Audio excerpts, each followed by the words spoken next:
I'm on a motorbike trip in America's Midwest, a vast plain of prairies, homesteads and farmlands. Riding out of Sturgis, we hit Rapid City to pick up Route 16 that'll eventually lead us to the Big Four, Mount Rushmore. But first, a detour down Art Alley. This cut-through had been played up in the local tourist guides as a must-visit. The gullible hipster in me took the suggestion. It was nice, but street art shouldn't be nice. Riding down the empty alley, the colours popped out from the buildings. I'm not a Philistine, I can see the talent required to create these images, but I felt an apathy towards them. You see, Art Alley is a designated spot. To paint here you need permission and a permit. To me, street art should be unsolicited, expressive, popping up in places to disrupt, challenge and agitate. In fact, whatever happened to it being called graffiti? When did we get street art? Confining street art to an alleyway is kind of like keeping a lion in a zoo. Dad seemed as similarly impressed as me. We overstayed so I could get my shots.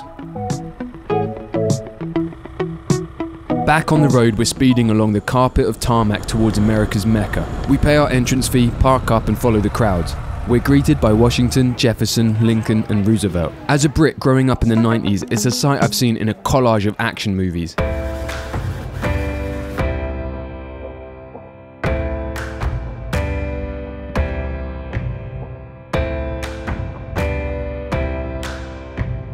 But why these four men?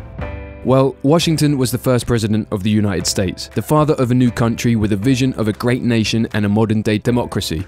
Because of his importance, his is the biggest face on the wall.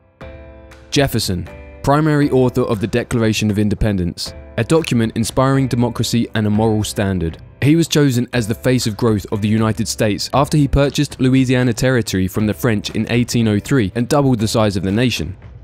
Roosevelt, the youngest president at the time, he was 42, and he steered the country through a period of rapid economic growth as it straddled into the 20th century. He worked to break up large corporate monopolies and ensure the rights of the common working man.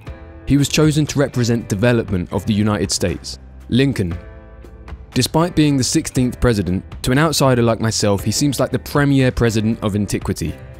He led during the Civil War, worked to abolish slavery, and gave the greatest American speech ever, the Gettysburg Address. His face represents preservation of the states. The sculptor also named his son after the president.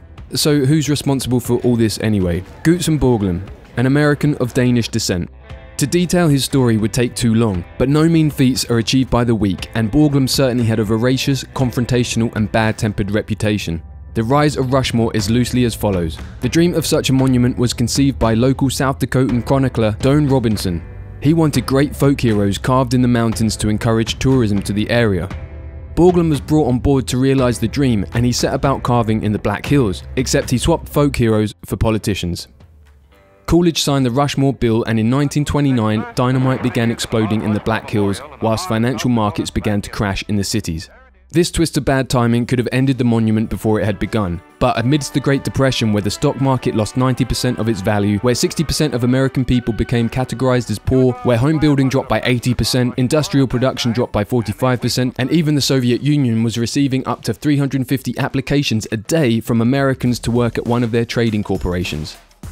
However, the monument pulled through to become a beacon of American might, a safe anchor in the storm, an image to represent the undefeatable spirit of the American people. And at 50 cents an hour, 6 days a week, it was good money and good work for the crew carving it. The only prerequisites for the job were fitness and attitude. A lot of the workers were sourced from the local baseball teams. It took 16 years, 9 revisions and 500,000 tonnes of rock before the monument was complete. Well, it's actually unfinished. Originally, the sculpture was planned to be carved down to the waist. Borglum was a man of his times and he's left a legacy, but I also feel it's worth mentioning that he was a member of the KKK and he tried to elect a Grand Dragon into the White House. Given context, this isn't unusual for the time, but I think it's something that history would rather forget, and I don't think we should. Anyway, my time at Mount Rushmore was done. Riding away, we took the Needles Highway and I thought about how America is a strange place. It's relatively new, so it has a smaller historical legacy than other countries whose history stretches back thousands of years. For example, America has a written constitution written in the late 1700s, whereas England, for example, has the Magna Carta written 500 years earlier in the early 1200s.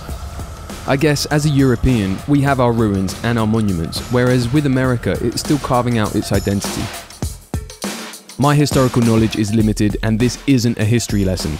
It's an opinion piece mixed with facts to tell the story the way I was influenced by it. Feel free to correct me in the comments below if I've misunderstood something or I've misinformed other viewers. Ultimately, it's an awesome place and definitely worth a visit for anyone. Thanks for watching this video. There's also another video about the Devil's Tower which you can find on my channel. And if you fancy buying me a coffee to keep me energized during these edits, then please click the PayPal button and I'll catch you next time.